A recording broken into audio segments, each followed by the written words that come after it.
सर्व क्षेत्रातील घडामोडींचा आवाज म्हणजे महाराष्ट्र देश न्यूज मराठी। कोकरे सर, रवींद्र कोकरे कथाकथनकार यांचंही स्वागत ग्रंथ महोत्सवाच्या वतीने।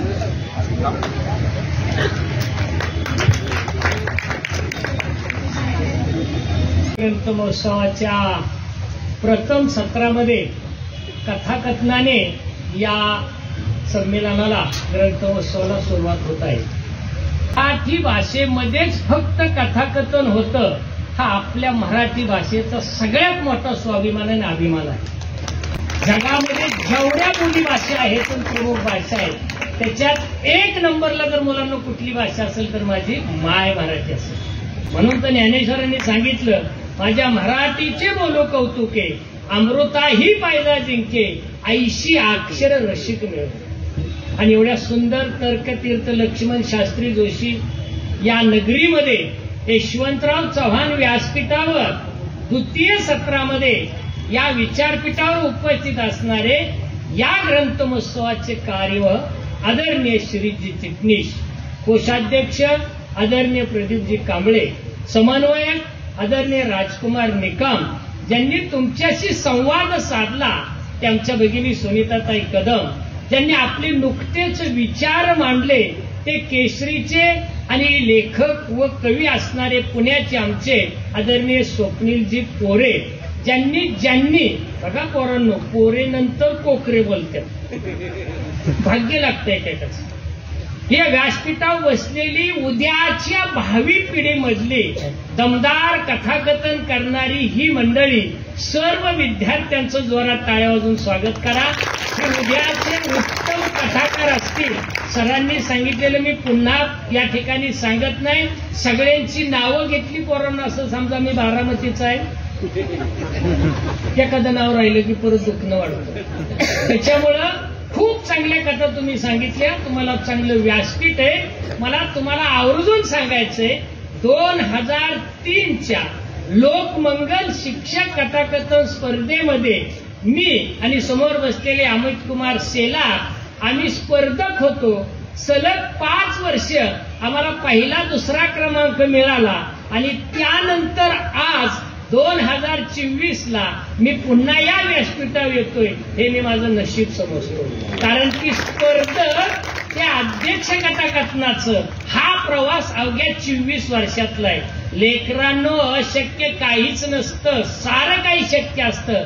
लात मारील तिथं पाणी काढण्याची धमक पुरींनो तुमच्यात आहे।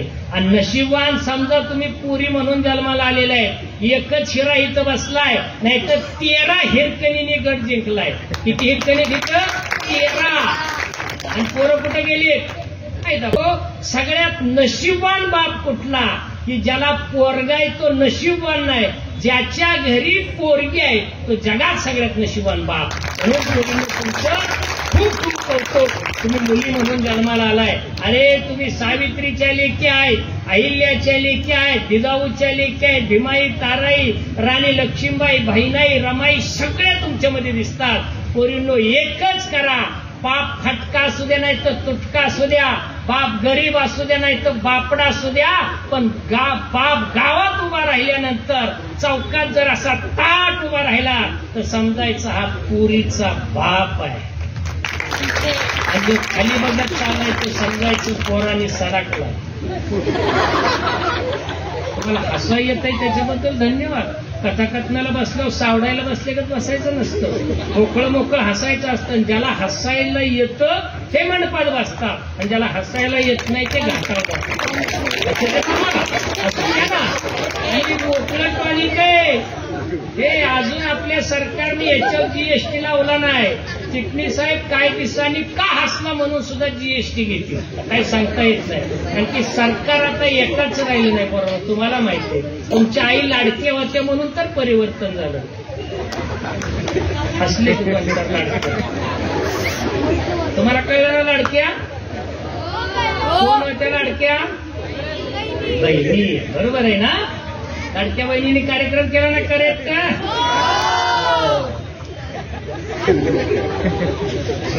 चिटणीस इतकी लेकरं हुशार आहेत, मी जबाबदारीने बोलतो। 24 वर्षात प्रदीपजी तुम्ही जे पेरलंय ते 24 पिढ्या टिकणार एवढा श्रेष्ठ ग्रंथ महोत्सव. मंडपात किती आहेत मला माहित नाही, पण हाईट इतकी ताकदीचे की 4 खांब जर असले ना तर टोपी डोक्यातली पडेल एवढी इमारत उभी राहते. पण किती जरी इटा असल्या तरी त्याला खांब लागतात. तुम्ही खांब आहात, खांब. कधी घाबरायचं नाही. आणि पोरींनो 2 गोष्टी लक्षात ठेवा. तुम्हाला 2 स्पर्श कळले पाहिजेत, एक चांगला स्पर्श आणि एक वाईट स्पर्श. ही वेळ आहे तुमची. मोबाईल पासून दूर राहा. आणि मोबाईल जर वापरायचा असला तर नारायणी सारखा वापरा आणि एखादी सुंदर गोष्ट त्यातून निवडा. काय कमी मला सांगा ना पोरांनो, तुम्हाला बापाने दिलं. आयाम नावाच्या पोराने बापाची कथा सांगितली. आणि आज घरात बाप आहे ना आहे म्हणून तर तुम्ही येताय. आणि वर्गामध्ये गुरुजी आहे म्हणून तर तुम्ही व्यासपीठावर आहे. आणि ज्यांनी व्यासपीठ उपलब्ध करून दिलं त्यांनी तुम्हाला महाराष्ट्र दाखवला म्हणून समजा. तुम्ही फक्त पाठीमागं बघू नका, फक्त लढत राहा. पोरींनो इतकी ताकद तुमच्यात आहे, धमक तुमच्यात आहे. कोण म्हणतो पोरं बिघडत्यात? त्यांनी जिल्हा परिषदेच्या या मैदानी येऊन ग्रंथ महोत्सव बघावं. मुलं बिघडत नाही सर, आपण मुलं घडवाय कुठं तरी कमी पडतो म्हणून ही पिढी बिघडते. ग्रंथ महोत्सव सारखे कार्यक्रम ठेवा, कधीच पोरं बिघडणार नाहीत. काय पिशाद आहे बिघडण्याची? तुम्ही बिघडण्याच्या रांगेत आहे का घडण्याच्या? कशाच्या रांगेत आहे? बिघडायचंय का घडायचंय? अरे मग लढायचं, बरोबर ना? एखादा आडवा आला तर त्याला नमस्कार करायचा, सुप्रभात म्हणायचं. आता खाते म्हणलं तर नको, आमचे ते संस्कार नाहीत. परत एकदा झुकायचं, वा वा काय पोरगी गुन्हे म्हणणार.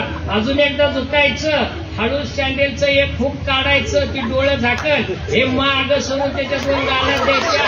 तर रे साताऱ्याची कन्या आहे. लक्षात येते ना तुम्हाला? घाबरायचं नाही, रडायचं नाही. जी मुलगी रडते ती मुलगी नाही, जी लढते ती मुलगी. तुम्ही साताऱ्याचं नाव मोठं करणार ना? अरे साताऱ्याचा अजिंक्य तारा, साताऱ्याचा कंदी पेढा, साताऱ्याची फुगडी आणि त्याच्यानंतर आमची ही सगळी कथाकथनामध्ये फुगडी खेळणाऱ्या पोरी मला दिसल्या पाहिजे. आणि चिटणीस साहेब तुम्हाला दिल्लीला तर नेतीलच, पण एखादी चुनचुनीत मुलगी जर बोलायला लागली ना तर परदेशी वारी सुद्धा तुम्हाला घडवून आणत्यात. फक्त तुम्ही पोरींनो चुनक दाखवा आणि त्याची ही सुरुवात आहे. व्यासपीठ कधीच कधी समजू नका. 25 वर्षानंतर झाल्यानंतर तो अनुभव आलाय. सर कणाची फाडून लोक कथाकथन ऐकत होती. आणि लेकरांनो कथाकथन म्हणजे काय? किती मोबाईल येऊ द्या, किती हिडी येऊ द्या, सर किती झुकेगा साला पुष्प येऊ द्या, एकमेव टिकणार आपलं मराठीतलं कथाकथन. फक्त तुम्ही मागं बघायचं नाही. अरे ना कोणी बी येतंय लोकांना असं करतंय, एवढं आपण सामान्य झालोय का? झालोय? कुठले तरी येते एखादी अर्चिन परशे येतील, याड लावतील, सायराट झालंय का सायराट? तुम्ही पोरांनो तुम्ही निश्चित सायराट व्हा, पण पुस्तक वाचण्यासाठी व्हा, गावाच्या विकासासाठी व्हा, प्रगतीसाठी व्हा. अरे 18 वर्षाचं लेकरू आंतरराष्ट्रीय बुद्धिबळामध्ये 1 नंबरला जातं. काय नाव त्याचं? बरोबर, काय नाव? गुगेश. किती वर्षाचं आहे? 18 वर्षाचं. आणि तुमचं वय त्याच्याच जवळ आलंय. काही अशक्य नाही. गुगेश नंतर जर कांबळे सर कुणाचा नंबर असेल तर या बसलेल्या 13 पुरींचा नंबर असेल. मग ते बुद्धिबळामध्ये असेल, हे वेगळ्या क्षेत्रात समजणाऱ्या पुरी. आणि करून एक लक्षात ठेवा, जिथं जाईल तिथं आपला ठसा उमटावा, जिथं जाईल तिथं आपला ठसा उमटावा. स्वतःला कधीच कमी समजायचं नाही. Not to be, that is a question. जगावं की मरावं प्रश्न पडला तर कुठल्या बाजून निर्णय द्यायचा? जगावं की मरावं म्हटलं कुठल्या बाजून कौल द्यायचा? जगायचं. एखादं मरत असलं तर त्याला मारायचं का जगवायचं? एखादं भुकेलं असलं तर त्याच्या नरड्यावर पाय द्यायचं का भाकरी द्यायची? पिऊन पडलं असं तर पाजायचं का उचलायचं?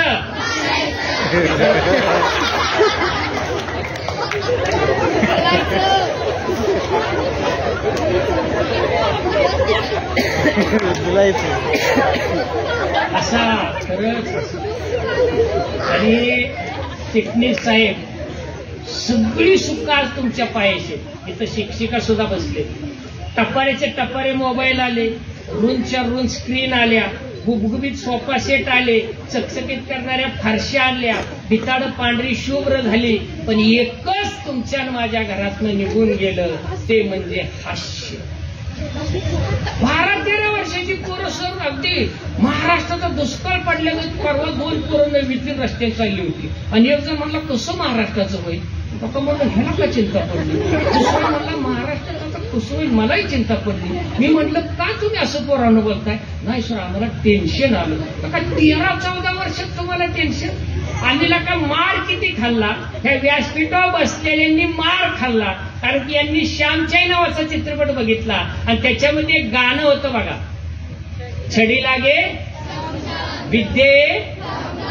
जिल्हा परिषदची शाळा लालपरी जर वाचली ना चिटणीस साहेब, तर महाराष्ट्र जगाच्या टोकावर निश्चित जाणार. म्हणजे माझं इंग्रजीबद्दल दुमत नाही, मला नीट घरी जायचं, पण मराठी सारखी ताकद दुसऱ्या भाषेत नाही पोरांनो. मराठीचे मुळाक्षराची सुरुवात कुठनं होती, अपासनं, शेवट कुठं होतं, ने पासनं. इंग्रजी सुरुवात कुठनं होती, ए पासनं, शेवट कुठं होतो, झेड पासनं. ए म्हणजे ऍपल म्हणजे सफरचंदन, झेड म्हणजे झेब्रा. फळाकडून प्राण्याकडे नेती ती इंग्रजी, आणि अ म्हणजे अज्ञान, ने म्हणजे ज्ञान, अज्ञानाकडून ज्ञानाकडे नेती ती. तर ए टू झेड 26 अक्षर आणि अ ते ज्ञ स्वर व्यंजन मिळून किती,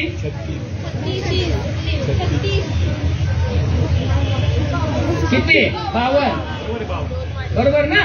किती अक्षर, 26 दुनी 52, ज्याच्यामध्ये दुप्पट ताकद आहे ती मराठी. म्हणून मी म्हणतो पोरांनो फाड इंग्रजी बोला, इंग्लंडमध्ये जा, अमेरिकेत जा, पाहिजे तेवढा पैसा कमवा, पण मराठी माणूस भेटले अभिमानाने त्याला म्हणा, हे राम राम रे साताऱ्याचं आहे, कसं चाललंय तुझं, बघा ना जीवातला जीव येतो का नाही. ती उग एंड्रेल केल्यागत how do you to you हवा हातात हात घेतोय, 15 दिवस हातात दिले होते पेरले झाले का असं करतो. अरे आपली मराठी संस्कृती अंतर ठेवायला शिकवते. म्हणून तर पहिलीच गुरुजींनी मला सांगितलं होतं, हे एकाताचं अंतर घे, सुरक्षित अंतर ठेवणारी एकमेव भाषा आणि एकमेव संस्कार देणारी भाषा कुठली असेल तर मराठी. आधी अंतर, बाकीचं नंतर.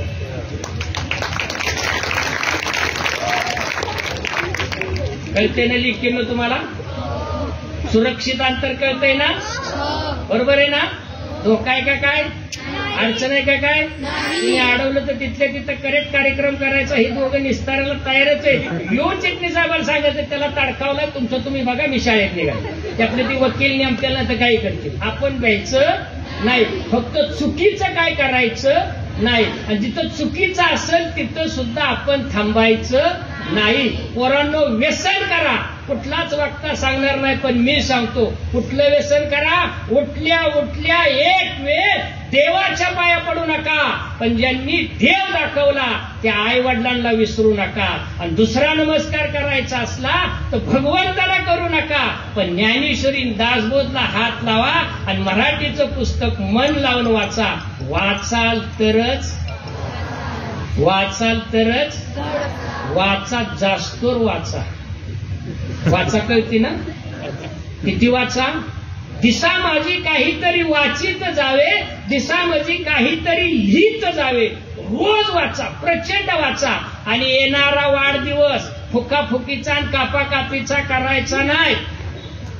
75 वर्ष झाली इंग्रज जाऊन सुद्धा आपण 30 फॅड करतोय. 18 वर्षाची पोरगी 22 पोरी बोलावल्या, अशी आईश केक, आईश केक, त्याच्यावर 18 मेणबत्त्या, आय खुरपाय आणि केक आईश, काय आईश चालली हो. त्याच्यावर 22 मेणबत्त्या, ती पोरगी नटावली, तिला फुगं लावल्या, 2 मांडाट्या लावल्या, चाफ लावल्या, कपडे घातल्या, तुमची कपडे घातल्या, रानबारा पांड मोकळं, 4 पांडच बाग आहे, काय खंडाळायचा चाललाय. असल्या या कुठेतरी टेम्पोत भरवा चिटणी साहेब आणि डोहात घेऊन बोडवाव्यात, बरोबर का नाही रे. अक्कल नाही मम्मीला, लेकीला कुठली कपडे घालावत ही जर अक्कल नसली ना तर तुला आई जगायचाच अधिकार नाही. काय म्हणणं आहे मम्म्यांनो तुमचं. पुरीला पूर्ण कपडे घाला, फुकाफुकीचा आणि कापाकापीचा वाढदिवस करू नका. आईस केक त्याच्यावर सुरा फिरवायचा, त्याचा तुकडा काढायचा, जिचा वाढदिवस आहे तिच्या नरड्यात कोंबायचा, त्याची क्रीम काढायची, हिच्या गालाला लावायची, डोक्यावर काहीतरी फोडायचं, दहाव्याला बसल्यागत म्हणायचं हॅपी बर्थडे.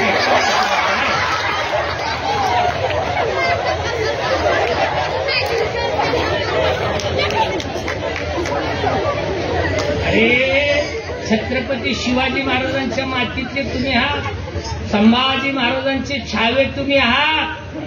पोरांनो, वाढदिवस असेल त्या दिवशी उठायचं, आंघोळ करायची, जुनीच कपडे गाडे बाबासारखी धुवून स्वच्छ घालायची, नसली इस्त्री तरी तांब्यात इस्तू भरायचा आणि इस्त्री करायची. पण गरिबीचं भांडवल करायचं नाही. आई वडिलांच्या पाया पडायचं, पाटावर बसायचं. मम्म्या हो, 2 बोटाची पांढरी रांगोळी काढा, ताट घ्या, निरंजन लावा, कुंकू ठेवा, तांदूळ ठेवा, सुपारी ठेवा. आणि नसली साखर तर चालत, गुळाचा खाडा ठेवा, लेकराला वावळा, कुंकुम तिळक लावा आणि 3 गोष्टींनी वाढदिवस साजरा करा. एक चांगलं पुस्तक वाचा आणि एक चांगलं पुस्तक कुठेतरी भेट द्या. 2 एक झाड लावा आणि केकच काय कापताय, 1000 रुपयाची फळं आणा आणि फळं कापून वाढदिवस साजरा करा. साली गाय खात्याल आणि फळं तुम्ही खात्याल. काय वाया गेलं मला सांगा. जमलना वाढदिवस साजरा करायचा, चुकीचा वाढदिवस साजरा करायचा नाही. आणि याची त्याची वाट बघायची नाही. तेरी लिए मेरी लिए काय चाललंय सांगा ना मला. 2.5 वर्षाची पोरगी सुरक्षित राहत नाही. कुठं चालले संस्कार?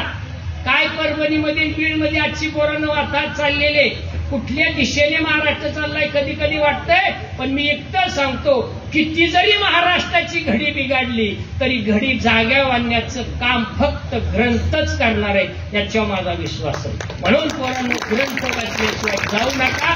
ग्रंथावर प्रेम करा आणि मनापासून हसा. आईला आईच म्हणा आणि बाबाला बाबाच म्हणा. नवीन फॅड काढलंय मम्मा, पप्पा, आता तर मोमन पॉप. काय बँड बाजाचा कारखाना काढलाय आता तर मोमन आहे, पॉप नाही, मम पॉप जाग्यावर. बघा आजोबा सुद्धा हसले मनापासून. बरोबर आहे का नाही. 15 वर्षाची लेक जर घरात असली ना तर मम्माला बोलता येत नाही, बोलता येत नाही. 17 वर्षाचं लेकरू जर घरीत आले ना सर चिटणीस साहेब, तर बाप गप होतोय. आम्ही पहिल्यांदा घरात गेल्यानंतर बाप आमच्याकडे बघायचा ना आम्ही खाली बघायचो. आता फक्त चेंज व्हायचं झालाय. आता बाप खाली बघतोय, पोरं सरळ बघतोय, कार आडवा आला. एवढी संस्कृती बदलली पोरांनो. आणि एवढं बदललं कशाच्या नादाला लागताय ते. हे मोबाईल घरच्यांनी घेऊन दिलं म्हण कोरोना आला आणि घडी बिघडावली राव. कोरोनाच्या आधी पुस्तक नव्हतं म्हणून पोरं सडकवायचो आणि 2019 नंतर म्हणायला लागलो कांबळे सरजी मोबाईल नाही का, आणि मोबाईल. कोरोना गेला तरी मोबाईल ठेवला. मोबाईल वापराबद्दल माझं दुमत नाही पोरांनो, पण मोबाईल असा वापरा की कंपनी तुमच्या घरात आली पाहिजे.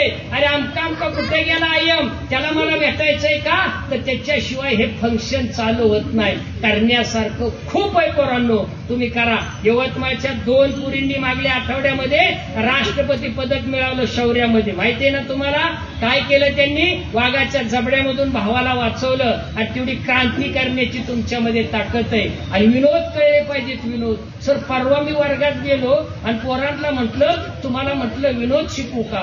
कविता म्हटली विनोद आल्याशिवाय नको. घाम फुटला मला. म्हटले मला विनोद येतो. सर तुम्हाला विनोद येऊन काय करायचं? विनोदच आला नाही. अर्ध्या तासाने विनोद आल्यावर कविता म्हणली मग करता का सर सुरू? कळते ना पूर्ण तुम्हाला. आणि हसण्याने काय होतं माहितीये का? एका हसण्याने 72 स्नायूचा काय होतो? व्यायाम होतो. 100 वर्ष जगायचं असलं तर मोकार हसायचं, फक्त चुकीच्या ठिकाणी हसायचं नाही. आता एकच कथा सांगतो, मला वेळ दिलेले.